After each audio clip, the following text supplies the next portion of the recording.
NHL Nightly with your host, the sportsman, a.k.a. Peter Lebowski, a.k.a. Jeremiah Maxwell. And with him, as always, maybe Perlo, Wisdom, and Rico in Barry. What's up? Hey, buddy. Repping the Montreal jersey because of the Laine trade. You got the beautiful greenhouse in the background. Hope everybody's having a good summer. So we get the news this morning. Edmonton does not match the St. Louis Blues offer sheets, and Broberg and Halloway are both going to be St. Louis Blues. What are your thoughts?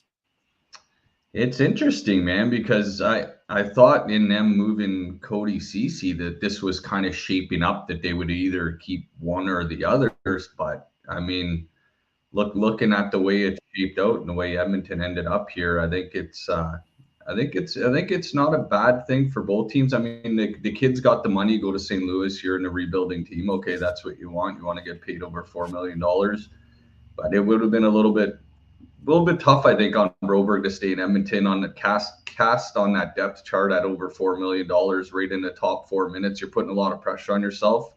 Good for the kid. He wants to get paid, but I mean, I think it's a win-win for both. I mean, Edmonton's got cap space out of this. They keep their picks. You know, Edmondson played under Knobloch before as well, too. You get a former first-round pick and put Coles in as well, too. So, I mean, I think it's good all around. I mean, it's kind of cool that it ended up till this morning for us to all find out about this on an August day. So it's well, I mean, they waited. I mean, they waited till the end there to see what they were going to do. I mean, Perlo, you're the Edmonton guy. I know you were chiding St. Louis early in the deal, but they give up a second and a third round pick. They don't. Yeah, well, when I first talked to you, I never thought about next year. Next year is the big problem. You got to sign Bush and stuff like that, and you got Broberg at $4 million. It's what, almost $5 million. It's tough, man. It hurts. I like Broberg a lot. That's really what I really like Broberg a lot. I certainly would take Broberg over Skinner any day. So, like, they really put themselves in a pickle. However, I don't know. I don't know if that ever came to their mind that they would get that somebody would offer sheet them. Maybe they just never even thought about it because it doesn't happen very often. No, I mean, I have to say, guys, I think this might be the new standard of offer sheets. Like and if you read, like, St. Louis wrote this dissertation on why they did the offer sheet. You're talking Doug Armstrong, to me, masterclass. I don't know how this is a win for Edmonton whatsoever. This is a complete and total loss for a team that went to the Stanley Cup. They lose two of their young talents, both first-round picks. I believe Broberg was like an 8th overall pick. Holloway was like a 12th or something. Either way, you're in the top half of the draft. They lose both these guys. And I'll be honest with you guys, after they made the moves they had made by CC out, and I'd heard that Kane was going to go on LTIR, but apparently not on LTIR long enough for it to make a difference in the cap space. They didn't keep either of them. I thought for sure they were going to keep both of them after the CC trade, but wow. I mean, I hear the guys they bring in. Podkolzin couldn't crack the Canucks lineup. Like, no offense, but I'm going to guess the Oilers have a better forward core than the Canucks. And you lose Halloway. I don't think Podkolzin is a filler for a guy who's 6'1", like 205. Holloway played college too, guys. Like, I think this is a total L for Edmonton. Now, there was a trade they also made with the Blues today where they got another third-round pick, a 2028 third-round pick. Again, that's so far down the line. That helped. Like, I saw Yaremchuk tweet about it, but, like, Edmonton's in win-now mode. Draft picks do you nothing. The second and the third you're getting from the Blues do you nothing. You just were a goal away from winning the Stanley Cup final. This is why it's hard to get back there, you know? Like, you're going to tell me. They could use it to add at the deadline and stuff like that. It's not nothing. That's fair. No, Perlo, absolutely. They could trade those picks. Yes, I don't want to. That's 100%, especially if they're injured and stuff. So I don't want to.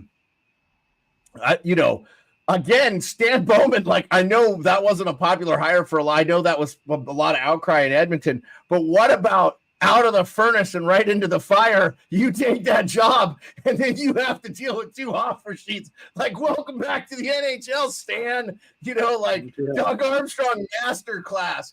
And I'm curious because Perlo, I know you were losing it at first in the chat when it first broke, but we didn't get to hear from you.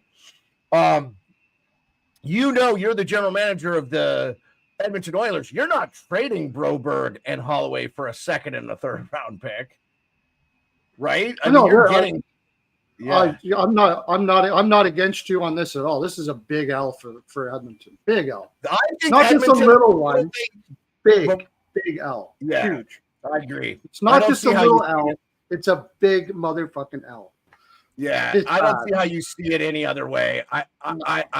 Rico, I love your positivity about it, but I look at this like Edmonton, they lose everywhere. And as far as St. Louis is, they add 2 guys, 23 and 22 years old, into their lineup, which we looked at the last time we were on. They're a little bit old on the back end, but really outside of that, they're a very young team in St. Louis. I mean, their old forwards are Saad and Shen. Everybody else is in their mid-20s. So I still don't think St. Louis is going to make the playoffs, by the way. I don't think this gets them there. But yeah, no, that's fair. But that's fair. It's still a good – it all comes down to it. The only way it's going to look good is if Broberg doesn't turn out, right? If Broberg doesn't turn out the way – then the Oilers and maybe they end up actually doing well, like the fact that they could have been the one that signed him long term, and then he ended up stinking up the place. The only thing is, I don't think that's going to be the case. I like Broberg a lot. He's been a slow burn, but he's getting better and better every year, and I think he's going to be a very good defenseman. So, yeah, I thought he was incredible in the playoffs. I think if you saw anything else, you probably were watching. You were probably watching something else, right? Again, my heart goes out to the Blues or to the Oilers fans because you lose the cup and then you lose 2 of your young prospects. And look, I get, yes, they're gonna pay. They got to pay Draisaitl. They got to pay McDavid. So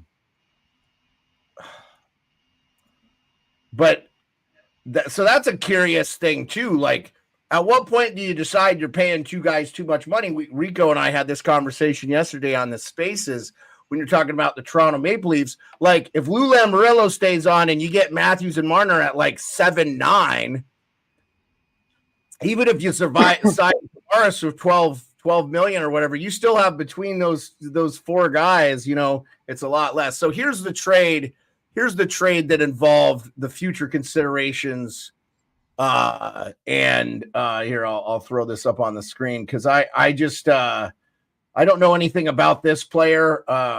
They trade Paul Fisher and a 3rd round pick 2028. This was after that. It was almost like I don't know. It just felt weird. The timing again. It happened right after the Oilers agreed not to do the trade here. But I was like, is this sort of a St. Louis going, hey, we're sorry, we put you in a rock and a hard place here. So here's this guy and a 3rd round pick again. Because I don't know, like I just kind of thought we're talking about.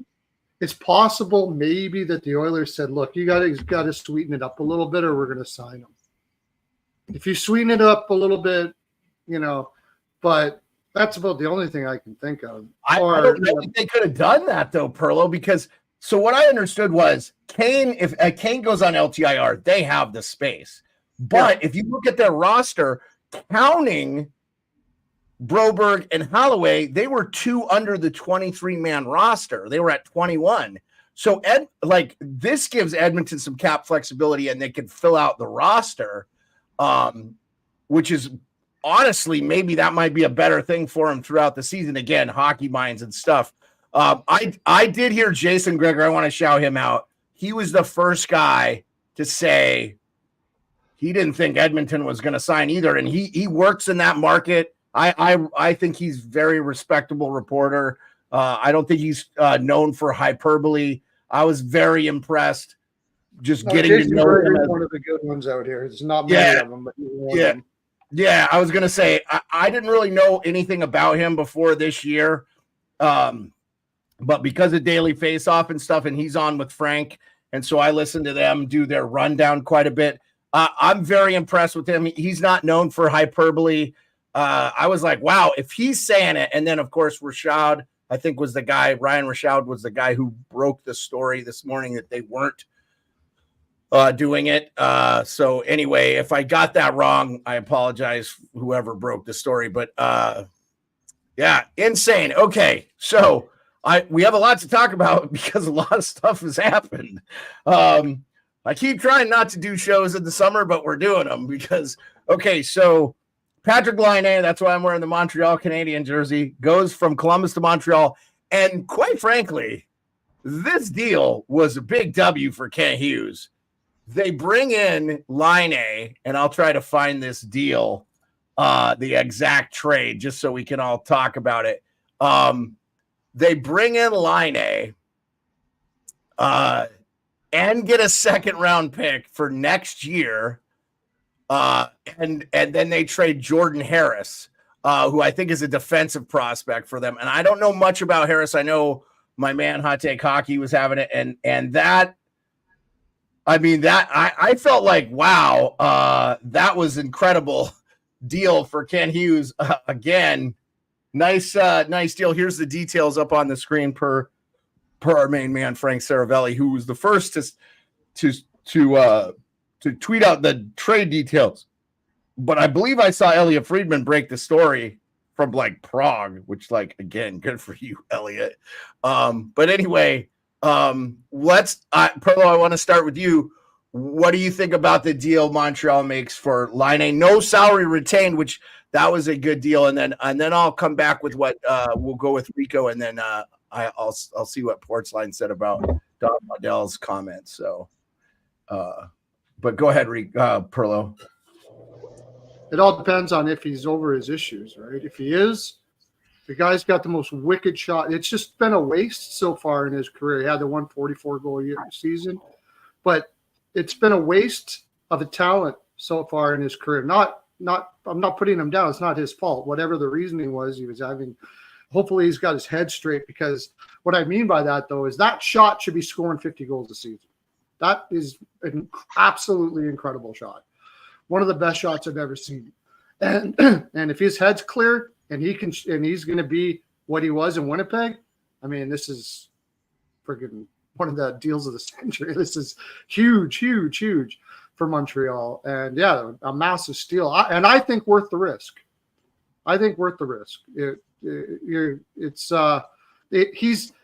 He's only got 2 more years left, and they got a bunch of guys coming off the books 2 years from now. And I'd like to show you that, but I can't. Like to say who those guys are. I gotta find a different site to go to now that Cap. So try the Cap Wages.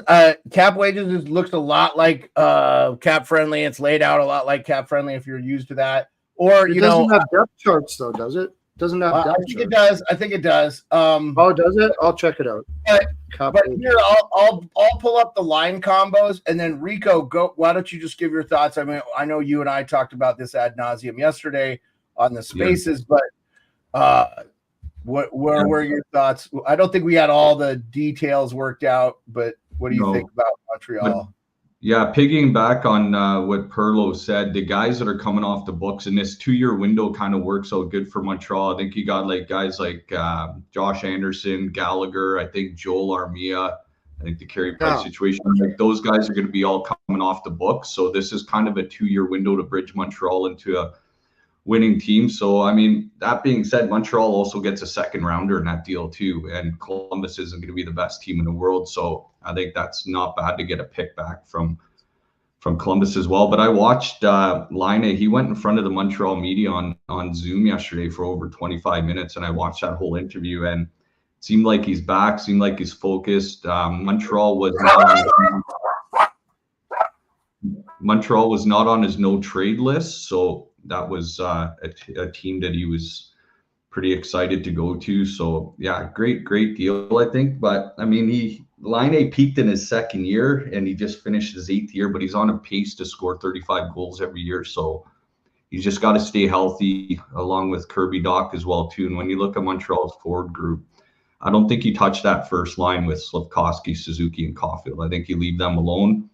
Then that second pair, if you can get Kirby Dach healthy, maybe slide up a new hook or something on that line with Laine. I think Montreal's looking pretty good, but I think injuries and time away have hurt this guy. So I know Perlo had mentioned his time in Winnipeg as well too, about doing the whole video game thing and bringing his video games on the road and stuff like that. And I think that kind of hurt him a little bit too. I think the vets over there in Winnipeg should have just grabbed him and said, no video games, we're going out for dinner and stuff. So maybe he just didn't have the right guidance and stuff where he's been before. And it looks like he wants to play on a playoff team. He said that on the Zoom as well too, that sucks missing the playoffs every year. I think he went a little bit deep. I think a couple rounds in his first or second, I think his second year in Columbus, and then pretty much nothing since. So he did call Montreal the #1 hockey market in the world as well on that Zoom call. So he's already throwing some fire at the Leafs. So I think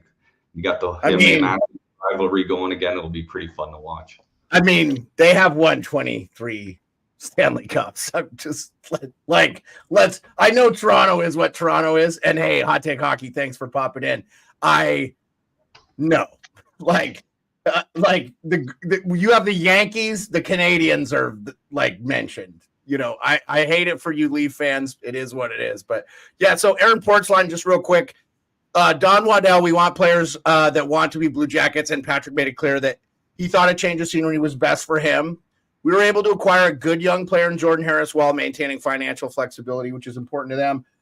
Just daily face-off, I did flash it up earlier. They have Laine on the second line right wing with Kirby Dach and Alex Newhook. Obviously, Rico talked about that. Kirby Dach's got to be healthy. That's got to be helpful. And then just real quick on cap wages, so Dvorak, Armia, Evans, Pizzetta, Alex Bear-Boulay, and David Savard are all UFAs after this year. And then Jeff Petrie's buyout and Jake Allen's buyout will also be off their books. So they are going to have a lot of cap space 2025, 2020, or in 2025, 2026. They're going to have a lot of cap space. Ken Hughes is going to have a lot of room to add some talent. So I wonder about your Oilers there, Perlo, because to me, if Draisaitl gets to free agency, they don't do an extension, which I think that's probably a low possibility. But has there been anybody bigger name who have gone to free agency? I couldn't think of anybody. Tavares maybe was the last guy that was like that kind of quality player that's like, oh, he went to UFA. Yeah, I mean, Steven Stamkos this past year, but yeah, but he's in his. Go ahead, Steve.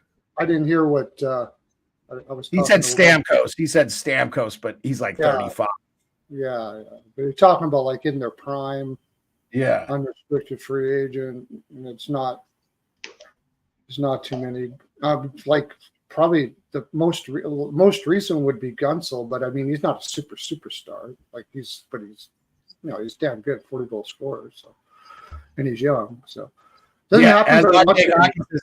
If Marner and Draisaitl are on the, I mean, it's going to be interesting, man, because there's going to be a lot of teams with cap space.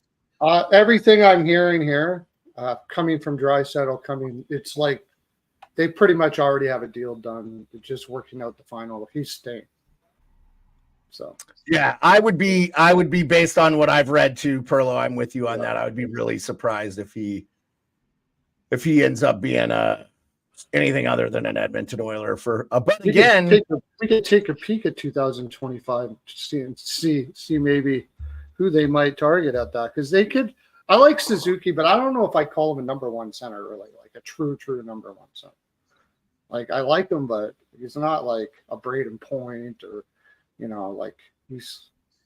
I don't know if I'd put him in that category. Suzuki's only going to get better, though. Like, the key factor in this Montreal team is Marty St. Louis behind the bench. Look what he's done for Slafkovsky. Suzuki's taken over as captain. He's getting better every single year.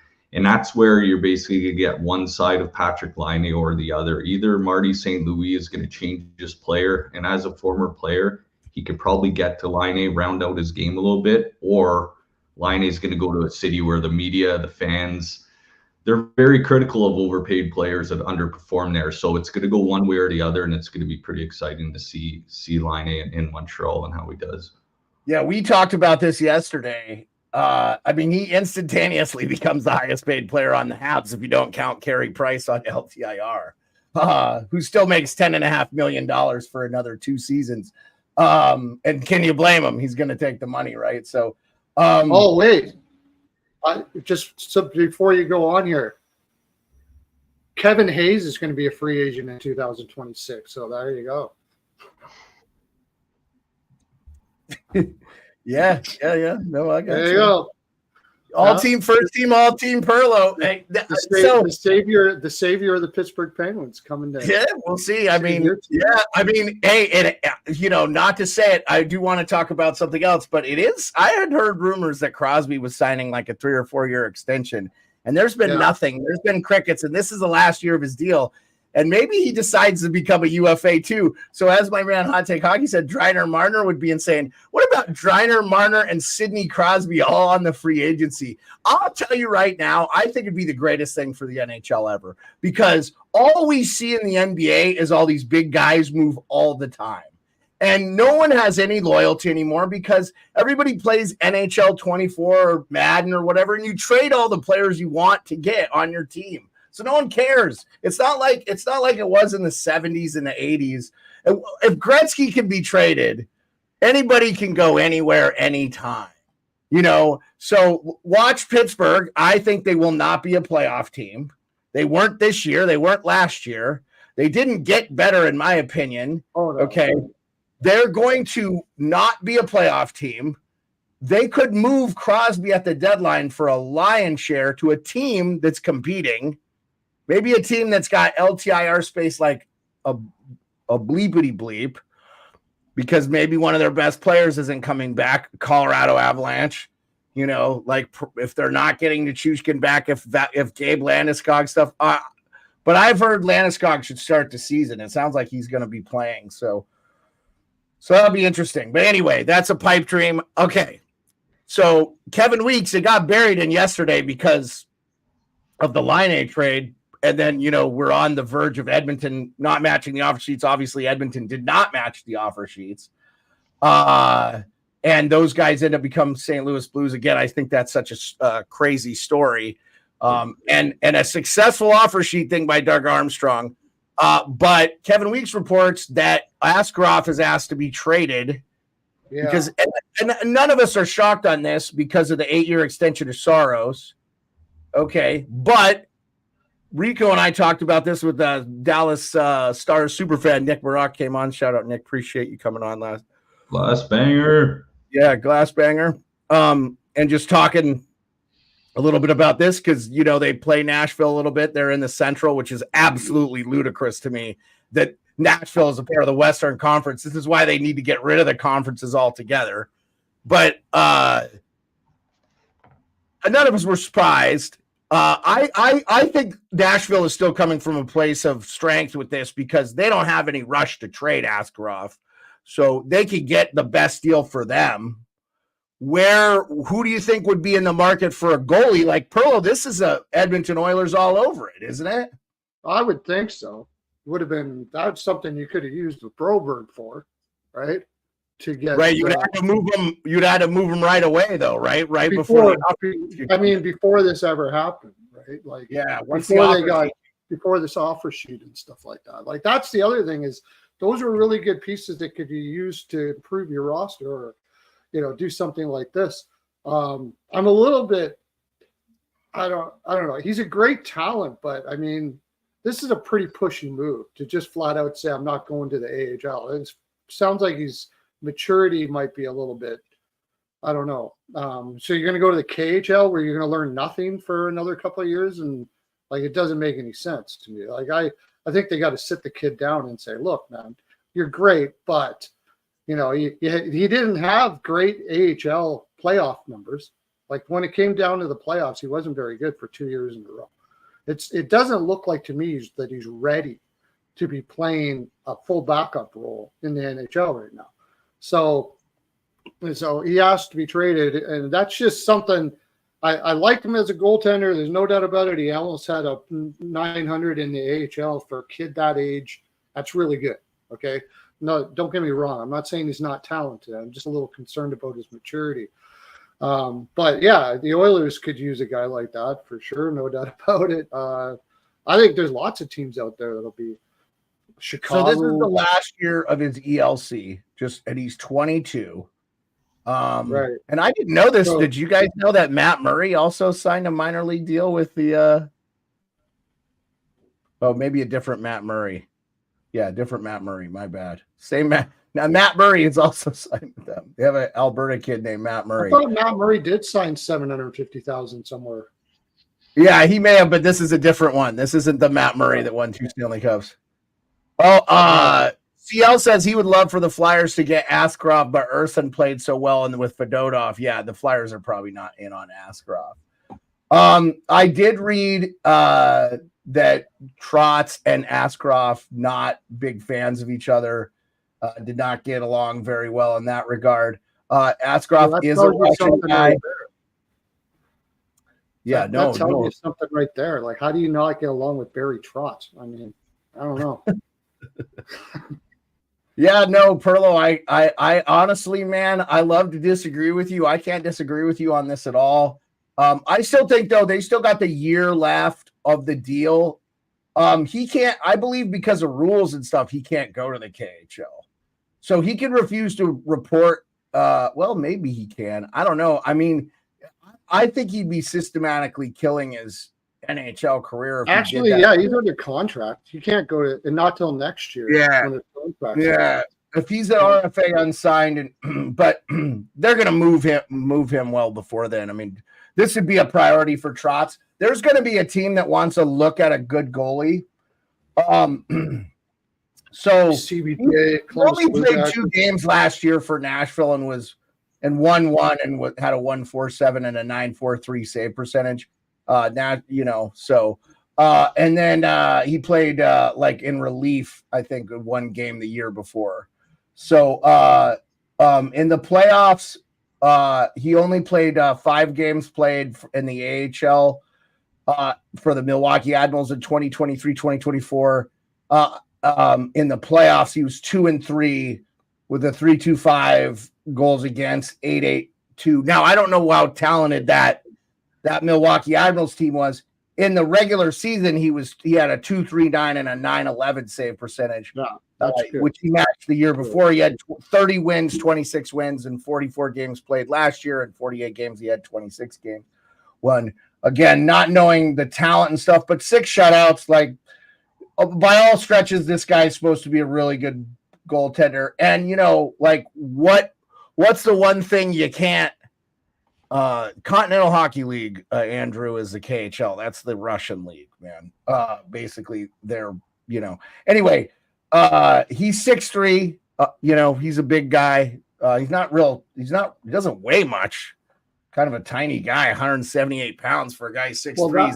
People. That was the other thing that they were talking about is he's got to bulk up, like, and I don't know if he's not able to because, you know, he's having a difficult time too because some people have those body types that, or maybe it's some concerns about whether he's really trying to. You know, I don't know. It's really weird. Yeah. So where would you guys think? Who's a team that's desperate for goaltending or that will be desperate for goaltending next year that you guys think? I'll start with you, Rico, that might be in on an Askarov, and we can move on from that topic. And well, yeah, going back to Askarov's numbers in the Calder Cup playoffs. He was pulled twice in the Calder Cup playoffs. Well, too. He doesn't even have 100 games under his belt in the AHL. If there's any teams that know how to handle their goaltenders, it's the Nashville Predators. From Thomas Volkun to Pekka Rinne to UC Saros, there's no way that Askarov is going to be buried in the minors. Somebody gets hurt. Scott Wedgwood, never know, something happens to Saros. I mean, the guy would be up and playing NHL games. So just sucks that this came all public and came out in the open. Kind of shitty that way. But I think a team that I would project him going to, and I know if Barry Trotz had the right deal, this guy would be gone. But I think the Anaheim Mighty Ducks would be a fit for him. Okay. Because they move on from John Gibson or something? Mm-hmm. Okay. Andrew likes Minnesota and Detroit. How about you, Perlo? Where are you thinking? I like that Minnesota one. I also think the Columbus Blue Jackets could use another goaltender there to make sure that, like Muslikins, I don't know if he's gonna make it. And they do have that other Russian kid that isn't bad, but for the type of lineup they have, if Askarov is that type of player, because what I was saying about attitude and all that, it's not like we know in the past that there have been goaltenders that have been snivelly and, Patrick Laine, guys like that did very well in the league. Brasso, Belfour, like a lot of guys had attitudes. I mean, Matthew Barnaby famously said he can't effing stand Dominic Hasek. Said he was one of the worst teammates he ever played for. But he's down with the great. If you don't think Dominic Hasek is the greatest goalie of all time, you didn't watch the game. I mean, he's the greatest of all time. Sure. Yeah, I mean, he won like 6 Vezinas and like 3 MVPs. It's ridiculous. I think the Calgary Flames could get some backup there for that kid that they have. Like, they don't really have now that they lost. So there's a LA Kings. Always definitely. Yeah. I mean, the Kings, we talk about this, goaltending really wasn't their issue. If you look at where they were in the league and stuff, they didn't have the goaltending problems that everybody said. Now, I understand. It's terrible. I agree. I understand who they have between the pipes probably isn't a long-term solution. So I'm going to push back on – here's why I'm going to push back on Minnesota real quick. Minnesota has Gustafsson and Fleury, yes. But they have that Jesper Wallstedt kid who's 21 years old. And that's the same thing as Askarov. So they have a guy there in Wallstedt that's the heir apparent. Plus, Gustafsson has played well. Philip Gustafsson, what an awful trade by Ottawa. They're the team that could use an Askarov is Ottawa. Now, I know they went out and got the guy for Boston. I'm sorry, I can't think of his name right now. Why? I cannot think of his name. What's wrong with us? Olmark. Linus Olmark. My head's not working right. Yeah, Linus Olmark. Linus Olmark. Yeah, who won the Vezina like 2 years ago. Andrew also says Buffalo. Yeah, I mean, Buffalo has Levi there, but they and Ukko-Pekka Luukkonen, but that's interesting too. We'll see. I think there's going to be a team that's in contention that has an injury in that position that is going to make a move for him. He's not old. He's not young. He's very much still a prospect, as you guys were saying. So I think it's going to be tough to get a team to take a guy who says he's not going down to the A. I think it's going to be tough. Well, fair enough. A team that truly believes that he's a backup right now at 22 years old. You know who does a lot of trades together that's kind of odd is the Nashville Predators and the Washington Capitals. And I wonder, with Washington, they're going in with Charlie Lindgren and Logan Thompson. That could be an interesting one. I don't know. We'll see. I like Logan Thompson. I thought that was a good move to get rid of the contract of Kemper and had Logan Thompson. Like that move whatsoever. See what happens with Dubois if he actually grows up. Darkness says our main man from St. Louis, by the way, Darkness, what a coup, Doug Armstrong. I really would love to hear your opinion, and then we'll probably call it the show. But Andrew points out the New Jersey Devils, and I know they added Markstrom, and did they trade Schmid? There's been so much. Vegas. He's in Vegas. Okay, yeah. So they have Jake Allen and Markstrom. Both those guys are 34. So that is interesting. And now really they don't have anybody in their minor league system, do they? Because they wouldn't have anybody in their minor league system if they got Askarov either, because he's not going. So what are you going to do? Have him sit up in the bleachers? And like that's what I'm saying. It's not. Well, but if you talk to him and say, hey, look, here's the deal. Jake Allen's got 1 year left. Like, just hold tight and we'll bring you up. You'll be our guy long term after Markstrom's deal's up. So it's going to be interesting. New Jersey, I think, yes, they for this next season they fixed their goaltending issues, and I thought Allen played incredible for them. It's going to be interesting. So wow, we had a lot happen. Pretty much. But while we were doing this, I remember I said I was going to look at 2026 and who's going to be a free agent for Montreal with all that cap space. Panarin. Yeah, that could be a guy too. Yeah, he's 34 at that time. It's not a great draft year. It's not a great free agent year, actually. It's not much, but he is going to be 34 at that time. Yeah, we'll see. Appreciate the people that joined in on Instagram. We had a lot of people watching on Twitter, and we're up to almost 20 here on the YouTube. So I really appreciate everybody coming out for this quick. Phil, it was awesome to have you, Steve. I didn't know if we were going to get you. I hadn't heard from you. So Rico, I knew was going to be because he was on the spaces yesterday that we had. That was just kind of an impromptu. I was like, this is nuts. This is nuts. Yeah, I want to know who the RFAs are now. These teams that have leveraged themselves close to the cap, like Doug Armstrong just wrote the script for you. You can overpay. I mean, so Broberg gets like a 400% pay increase. Why wouldn't he take it as a player? You get about 100% pay increase for Dylan Halloway. And yeah, they were going to have probably smaller deals with Edmonton. And I had heard that there was deals in place for them early in the season, and their agents convinced them to wait. So good on their agents for doing what's best for their player. They may never sift the Stanley Cup final again, but you never know, man. I mean, not many people had the St. Louis Blues winning the Stanley Cup in 2019. So it's going to be interesting to see what happens with all this. So I'm pretty excited. I think camps will be starting up. And as Nick said yesterday, he's probably going to give some season couple game tickets away on our show for Dallas Star games. So that would be really cool. So we'll have like a contest or whatever to get subscribers for Nick and for us. And then he'll pick the winner. We'll figure that out. Details to follow. So that was really exciting news. I really appreciate Nick suggesting that. It was very cool of him.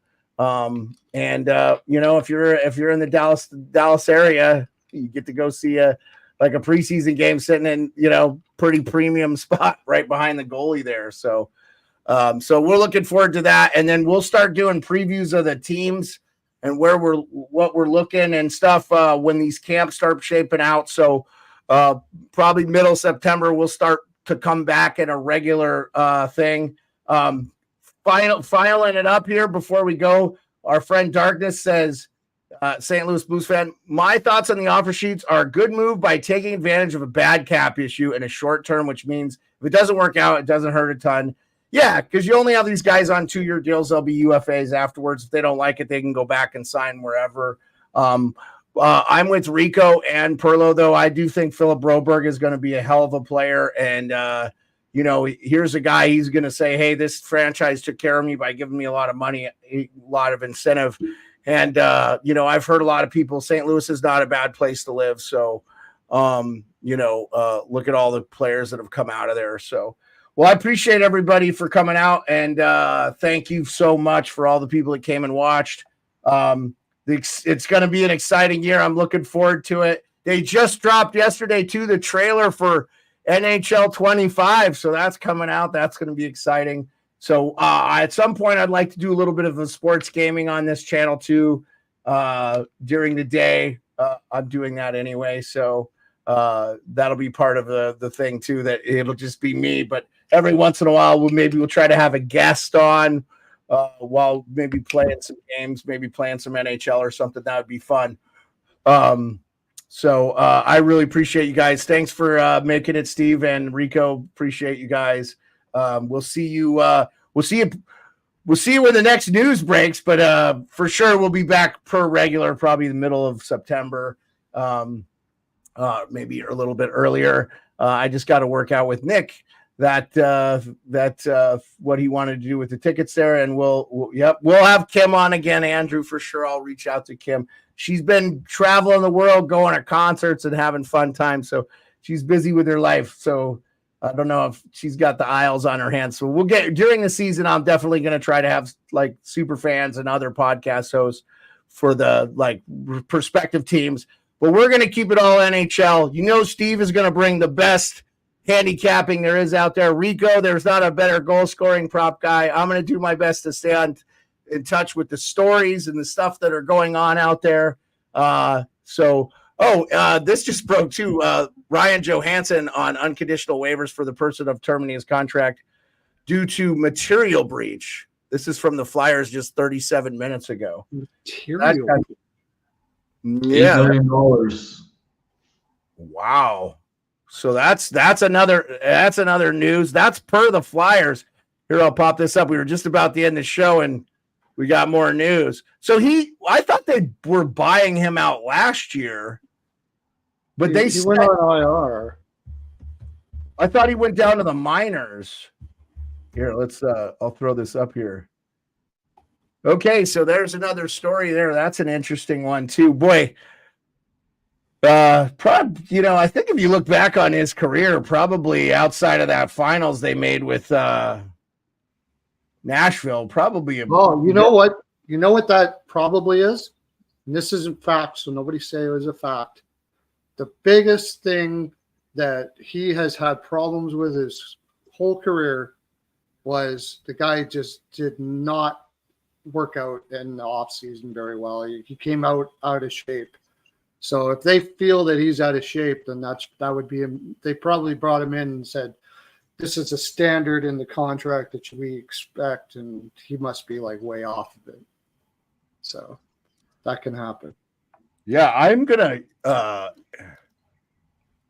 because it's like failure to complete the job, due dates, like material breach, what it means. Because I had to look it up. I didn't know. Yeah. Okay. So I have no idea. I've never heard what a material failure breach. to comply with specifications outlined in the contract. And knowing, I've heard it so many times from Johansson that he comes into camp out of shape all the time. And Philadelphia might have said, look, we're not paying you if you come in at camp out of shape. Okay, so and that might be part of the contract. No, Pearl, I think you crushed it. So this is an article about a player, Jake Dotchin, but it says Tampa Bay was terminating the contract of Jake Dotchin. Lightning considered a material breach of contract. The cause of termination and alleged breach based on reports, Dotchin showed up to training camp about 30 pounds overweight. Yeah, I remember that. Yeah. Wow. So Pearl, you nailed it. I guess he just decided to like eat chicken wings and stuff in the office. Yeah. Lucic did once too, but they never. But they didn't give him a breach or anything like that. But he cleaned it off. So that's another story we didn't talk about. He is practicing. He's trying to play. He's trying to get signed with someone next year. He's skating in New Jersey. I read. We didn't talk about that. Because there were so many other big stories. But by all stretch of the imagination, he's trying to play hockey. I could see somebody bringing him in a two-way deal. Maybe he plays a little bit of AHL. I hope the guy gets his issues sorted out. And, you'd like to see him maybe go out on a different note because that was kind of an ugly deal there, Would you sign him, Rico? That's tough, man. It's a distraction, but I mean, overall, if all the bullshit aside, like he's an impact player. He's a guy in the playoffs where you kind of need him at the right times. But I mean, it's a huge distraction for a team. So it'll be interesting if he goes to a team that's contending for a cup or somebody just rebuilding, so he can just get himself back on his feet. But I don't know. Would you sign him, Perlo? I'd like to know a little more of the background of what actually happened and all that kind of stuff. Like, I mean, you can kind of read all of it. I wouldn't know. He's too slow. There's not much he can do on the ice anymore. I wouldn't know. I wouldn't. No. Yeah, I think if you're a team that's on ice, just for his on ice, forget about the off ice, just for his on ice. Yeah. No, that's fair. I have to say, I mean, barring you need some toughness on your team, it's probably a really long shot he gets signed. I feel bad for him that he kind of had to go out the way he went out, but that's just the way it is. Handle your personal shit a little bit better is always a thing. So, yeah, Andrew says he's a little aged out too. So, hey, again, thank you, everybody. If you missed, we went about 45 minutes. Just go back. We talk about Edmonton again. I think it's an L for the Oilers, and it's a big W for St. Louis Blues. They add a 23 and 22-year-old forward and defenseman, respectively. Is going to help their team. And Edmonton, who made a great run to the Stanley Cup Finals, who's, in my opinion, loses two guys that were very important, especially Broberg in the playoffs, played well. I think you can't underestimate that. I'm watching the replay of a Holloway's goal in the playoffs against Vancouver. Let's not forget, too, Cody Ceci played really well. I guess he wasn't on for a goal against in the playoffs on the penalty kill. So, a huge W and a huge win for Montreal. Like, that city's ecstatic. Like, you think they just signed Alex Kovalev or something, man. Montreal is pumped, and Montreal just wants to hear that but marqué par le numéro 29, Patrick Laine.